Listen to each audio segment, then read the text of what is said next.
So, Tom, What do you got for us? first news item on the docket. And I haven't heard this guy, so let's see what John's got. This is fresh. Numero uno. Comes to us by way of a tweet from Science News. Not Science News over Bruce. Science News. Science News. Just the regular ones. This is not a lame ripoff. one, yeah.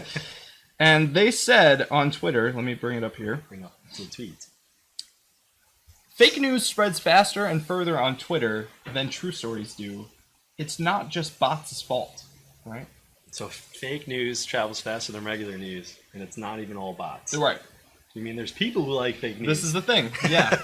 So this is an article by Maria Temming over at sciencenews.org, and they're covering a study looking at Twitter where they're kind of trying to figure out how far the retweets and the sharing will go in things that are false, that have been proven to be false in an accredited kind of news outlet, over something that is true, right?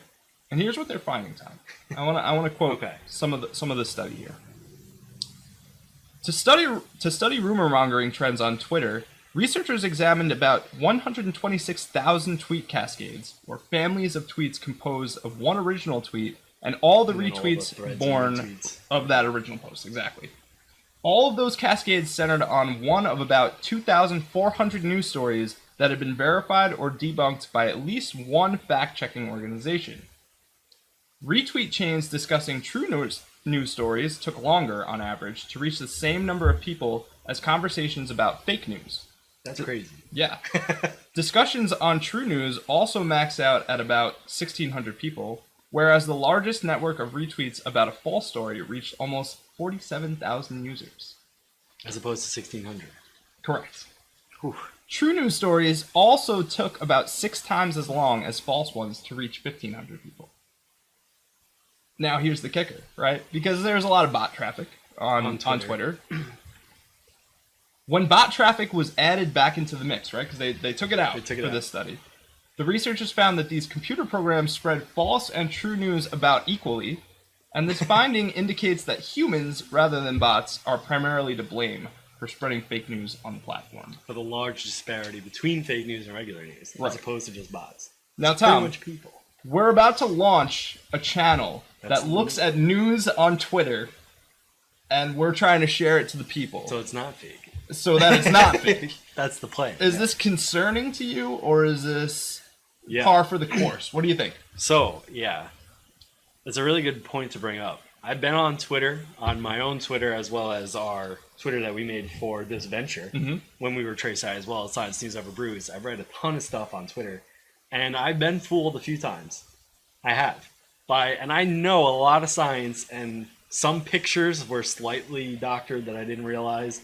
Things that I would never have believed in a long time were fake news. And over time, I mean, I've learned to really know how to stay away from it, and now I would consider myself somewhat of a minor Twitter expert in not spreading fake news. Yeah, but it's really crazy. It really is. Now, here's the next piece of interesting tidbit from this article, right? At the very end, they go on to say, quote, "To help users identify true stories online, social media sites could label news pieces or media outlets with veracity scores, similar to how grocery stores and food producers offer nutrition facts," says study co-author Sinan Aral.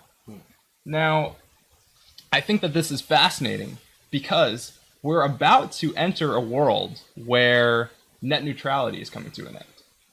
And sadly, right. And could there be an upcharge for true information on the internet?